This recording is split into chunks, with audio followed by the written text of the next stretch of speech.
लखनऊ में आप सुने होंगे, चौथे मीडिया से हैं, स्तंभ से हैं, कि उन्होंने सरदार पटेल के प्रतिमा के पास पार्क में बैठ करके ये कहा कि जो ब्राह्मण परिवार की हत्या की गई है, ऐसे यादव परिवार के लोगों को फांसी मुलजिमों को दिया जाए और उनके बाद उनका घर ढहाया जाए। तो भैया हिंदू हिंदू खाली कहने के लिए है क्या? इसके मतलब आप हिंदू महासभा के हो, आप ब्राह्मण महासभा के नहीं हो, तो ऐसे ऐसे बयान दे रहे हैं तो हम लोग अंधे हैं क्या? हम लोग के पास अकल नहीं है, हिम्मत नहीं है? क्या बात करते हो आप?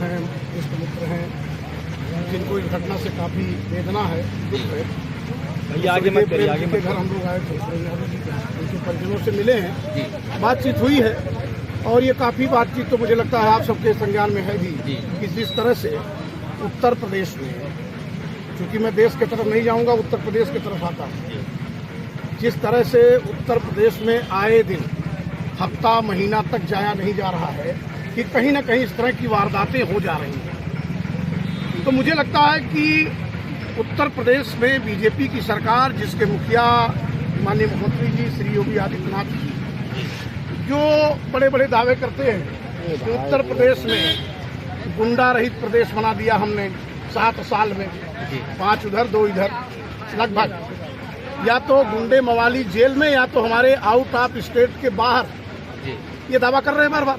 अब आप बताओ कि इस तरह से बातें कहाँ से हो जा रही हैं, कहाँ से विवाद हो जा रहा है? सचिव जी, ये मामला जमीनी विवाद स्टार्ट हुआ और ये जमीनी विवाद इतना खतरनाक होता है, आए दिन ऐसा घटना होता रहता है। पूरे उत्तर प्रदेश में यहाँ का मामला नहीं है। इस बात को लेकर के बेहद दुख है हम लोगों को।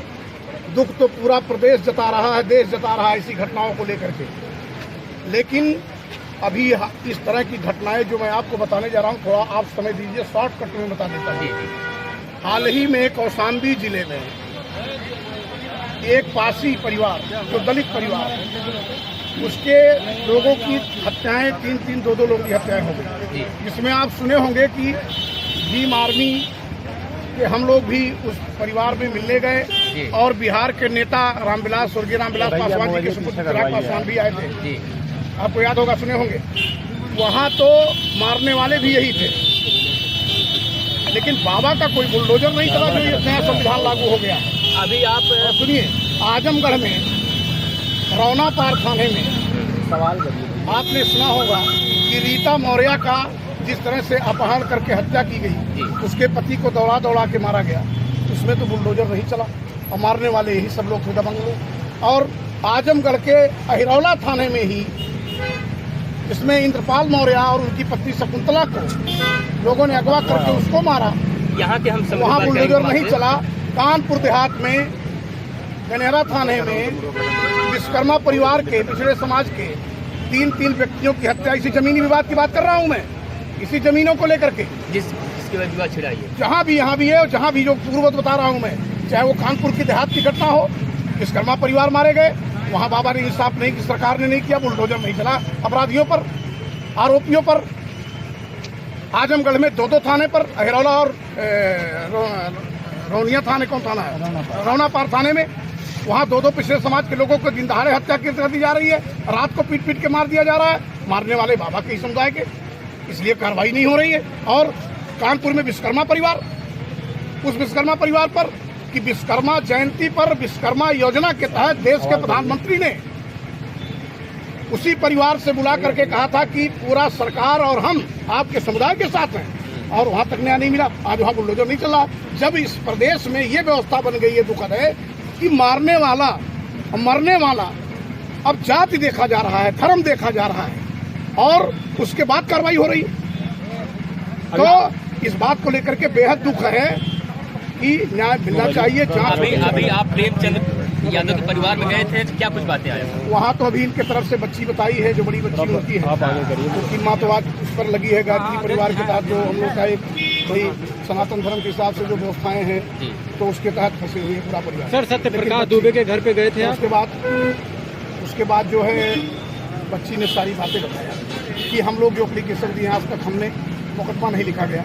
मुकदमा उन्हीं लोगों पर लिखा गया है कि जो एक्सपायर कर गए हैं, जिनकी हत्या हो गई है, जो पुलिस ने उसको स्पष्ट कर दिया। सर, सत्यप्रकाश दुबे गए थे घर पे, आप क्या लगता है? अब देखो, हमको ये पता चला कि 27 लोगों का नाम जब FIR हुआ था, इनके तरफ से कोई जो एप्लीकेशन थाने में दिया गया है? बिल्कुल दिया गया है, लेकिन अभी तक FIR नहीं किया। अभी मुझे लगता है फिर बात हुई है बच्ची को। राजनीति नहीं होनी चाहिए, इसका जांच होना चाहिए कि प्रेम जी की हत्या कैसे हुई, किन स्थितियों में हुई, कौन किया। मुझे भी पता चला जो क्या कहते हैं त्रिनेत्र वाला व्यक्ति है वो पुलिस कस्टडी में है, जिसको सारी वारदातें मालूम कि प्रेम की हत्या हुई कैसे है, ये मुझे पता चला। लेकिन अब पुलिस उसको सामने नहीं ला रही, उससे पूछ करके जिस हिसाब से अरेस्ट कर रहे हैं, पकड़ रहे हैं, काम कर रहे हैं, उस व्यक्ति को सामने लाया जाए, मीडिया के सामने लाया जाए। अभी आप और पूछा जाए, जांच कराया जाए। सत्यप्रकाश दुबे परिवार में आप गए नहीं, वहाँ नहीं जा पाए। अभी जब यहाँ पर आया तो प्रशासन ने आपको क्या प्रशासन में धारा 144 लगी हुई है। 3 लोगों को हम लोग को मौका दिया कि जो व्यवस्थाएं बनी है उसके तहत हम लोग मिल करके आए हैं। इतना बड़ा घटना हुआ, घटना में कई खुलासे हुए। सत्यप्रकाश दुबे के जो भी हत्या की उसका भी खुलासा हुआ है, लेकिन प्रेमचंद यादव को कौन हत्या का अंजाम दिया अभी तक खुलासा नहीं। इसका क्या कहेंगे? इसलिए नहीं किया कि चूंकि सरकार बड़ी होती है ना भैया, सरकार लीग नहीं, मैं भारतीय जनता पार्टी NDA में भी था। अच्छा। मैं सोहरतगढ़ विधानसभा से था। मैं पहला उत्तर प्रदेश का मुख्यमंत्री हूँ कि भाजपा सरकार के मुख्यमंत्री के इसी रवैये से हमने इस्तीफा दिया और पार्टी भी छोड़ दिया। पहला व्यक्ति हूँ मैं। आज देवरिया में आप सबके बीच बोल रहा हूँ। मैं निष्पक्ष और बेबाकी से जाने वाला व्यक्ति हूँ। मैं उत्तर प्रदेश का कोई ऐसा MLA नहीं है, नेता नहीं है जो चौधरी अमर सिंह के विचारों को, अमर सिंह के तेवर को, अमर सिंह की नीतियों को न जानता हो। जात सूचक के आधार पर कार्रवाई हो रहा है, ऐसा आपका मानना है? ये कौन कर रहा है जात सूचक के आधार पर? सरकार कर रही है। सरकार अपना वोट की राजनीति कर रही है। यहाँ के नेता भाजपा के लोग कर रहे हैं। क्यों नहीं ऐसा कर रहे भाई? हम कहते हैं आप हमको भारतीय जनता पार्टी का जितना मिनिस्टर या जितने नेता मुख्यमंत्री आए वो प्रेम यादव के घर गए, उनके बच्चों से मिले? आप बताओ कहाँ मिले, कौन मिला? जरा नाम बताइए, दिखाइए। बीजेपी में तो भी शामिल हुए हैं, उनका भी गठबंधन है। कौन? ओपी राजभर। मैं कहता हूँ वो बिना पेदी की लोटा वाले का बात मुझसे ना करिए। मुझसे ज्यादा आप ओम प्रकाश राजभर के बारे में नहीं जानते।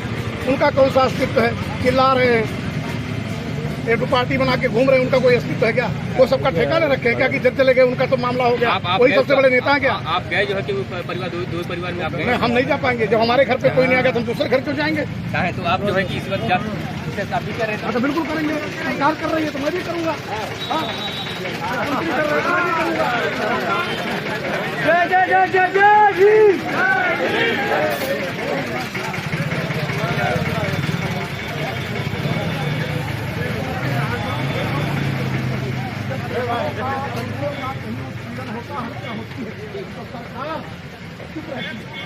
जब कहीं बड़ों का काम होता है तो बड़ों के पीछे ही ये बड़े लोगों का सरकार है, बड़े लोगों का सुनती है। देवरिया के सदर विधायक हैं, उनको क्या कहेंगे? हमको क्या दुख है, किसको कहेंगे?